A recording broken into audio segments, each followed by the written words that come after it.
拜登政府再次出招，中俄两国激烈反弹，中非关系拉响警报，非方严正抗议中共挑衅。或与普京密切相关，这位重磅人物的美国豪宅被 FBI 突击搜查。恒大百亿物业出售案又黄了，中国新屋价格6年来首度下跌。大家好，今天是美西时间10月20日，欢迎收看本期的望纬读报，我是 Cherry。我们新一期的时光故事节目已经播出了，这一期我们说的是26岁就获得诺贝尔物理学奖的爱因斯坦的婚姻故事。天才妻子晚景悲凉，儿子在精神病院度过一生。本期视频的链接就在下方，欢迎大家前往观看。好了，让我们来看看本期的第一条新闻。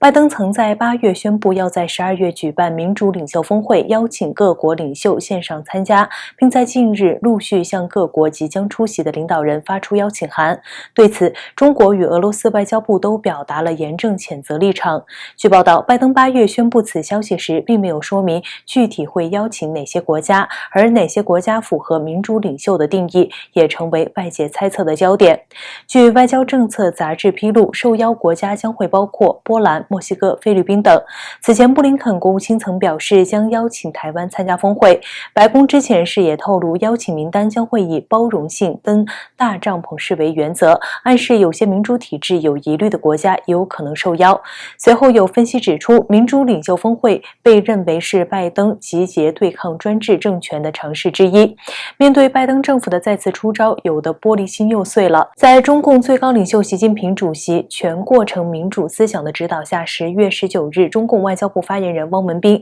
对美国政府的狼子野心提出了严厉谴责。他抨击美国不应借用民主的光环来掩饰自身治理中出现的问题，放任本国民众因为种族歧视、社会撕裂、贫富分化等付出沉重代价。汪文斌称，如果打着民主旗号挑动隔阂分裂、煽动对立对抗，那么将是对民主精神、民主价值的践踏和背叛，只会给世界带来动荡和混乱。汪文斌还提出要以联合国宪章为基础的国际关系为准则，加强全球协调与合作。他指出，当今世界迫切需要的不是召开所谓的民主峰会，也不是建立什么民主国家联盟，而早在9月底，俄罗斯外交部长拉夫罗夫就在联合国大会演说中公开批评民主领袖峰会。他表示，华盛顿政府正在透过筛选出席者区分我们跟他们，这是冷战思维，是要对那些与自己想法不同的国家宣传。据悉，拜登目前在白宫举办过2场领袖峰会，一场是3月底的线上气候领袖峰会，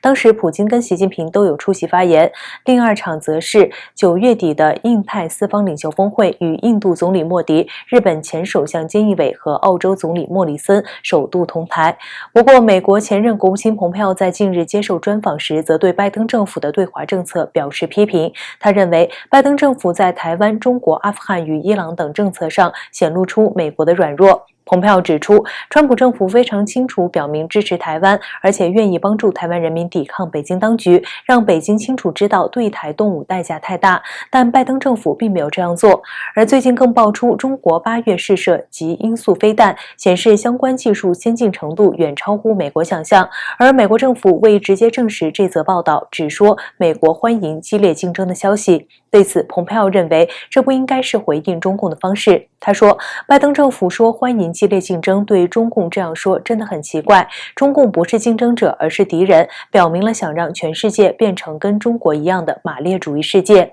蓬佩奥进一步强调说，这些都是美国显露出软弱的例子。当美国这么做时，敌人就会不顾一切让我们陷入险境，并彻底击败我们。10月20日，菲律宾对中共政府船只在南海的挑衅行为提出了抗议，这是两国在争议海域持续紧张中再一次拉响警报。据中央社报道，菲律宾外交部今天表示，中共政府船只非法发出200多次包括发射无线电、拉响警报和鸣笛在内的挑衅行为，目的是反对菲律宾当局在自己的领土和海上进行合法、惯例和例行的巡逻。菲方为此提出外交抗议。菲律宾外交部在推特官方账户发表推文门指出，这些挑衅行为对南海的和平、良好秩序及安全构成威胁，有悖于中国基于国际法应守的义务。菲律宾外交部指称，当菲方在领域及海域及其周边进行例行性巡逻时，已发生过200次这样的挑战，但菲国外交部未阐明这些挑战具体发生在什么时间段，而目前中共驻马尼拉大使馆也尚未做出任何回应。另据报道，过去几个月，中菲两国在有争议海域的紧张局势升级，菲律宾一再抗议中国船只在南海逗留。今年3月，有200多艘中方船只集结在南海牛轭礁，进入了菲国专属经济区 EEZ， 并迟迟没有离开，遭到菲律宾严重抗议。菲律宾当局随后下令在南海部署更多的海军军舰。除牛轭礁以外，美国卫星又发现另有多达45艘的中国船只聚集在菲律宾控制的中业岛附近海域。此外，在今年7月初的海牙裁决5周年之际，美国国务卿布林肯重申了美国保卫菲律宾的承诺。布林肯强调，根据美国与菲律宾有70年历史的共同防御条约，美国承诺保护菲律宾武装部队免于在南海遭受袭击。在之后的7月30日，美国和菲律宾对具有70年历史的美菲联盟重新作出承诺，并完全恢复了访问部队协议。据悉，该协议旨在为美国在菲律宾部署军队和军事技术装备提供便利条件。美国联邦调查局于10月19日突击搜查了俄罗斯亿万富豪德里帕斯卡在华盛顿和纽约的豪宅。德里帕斯卡是俄罗斯总统普京的亲密盟友，也曾雇佣美国前总统川普2016年大选的竞选总干事曼纳福特。据报道，有记者在搜查现场目击到有3辆 FBI 的车辆停泊在豪宅所在的社区，附近街道被封锁并拉起了警戒线。记者还见到有大批 FBI 调查员进入楼内搜查，并抬出了多个箱子用车辆运走。据路透社报道，德里帕斯卡方的代表表示，被搜索的华盛顿和纽约豪宅都为德里帕斯卡的亲属所有，未知道德里帕斯卡现在身在何方。FBI 发言人也证实，调查员正在该栋豪宅执行法院授权的执法活动，但未说明封锁与搜索的具体理由，也未说明细节。但2名消息人士透露， FBI 的突击行动与纽约南区检察部门牵头调查的案件有关。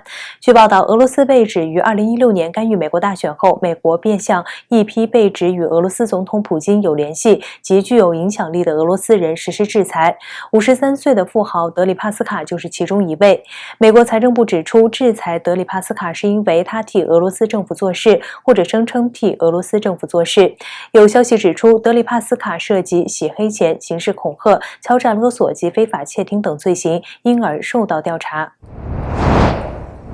负债累累的房地产企业恒大原本要出售旗下服务业务51%的股权，但结果却忽然触礁。同时，中国整体房地产产业也传出了坏消息，新屋成交金额6年来首度出现下跌。据路透社报道，负债近2万亿人民币的恒大近来因为庞大的债务，努力筹措现金。先前传出将出售恒大物业给竞争对手和生创展，交易资金大约200亿港元，但据传该交易已经暂停。目前暂停的原因尚不明朗，但广东省政府显然对恒大的债务结构有所疑虑，至今没有批准这项交易。另外，恒大部分股东也反对该笔交易。为了解决恒大债务问题，又避免直接介入，此前北京传出私下要求其他房地产企业收购恒大资产，帮忙缓解恒大债务危机。然而，至今出售项目有限，仅位于广州的恒大球场在8月以120亿人民币出售给有官方背景的广州城投，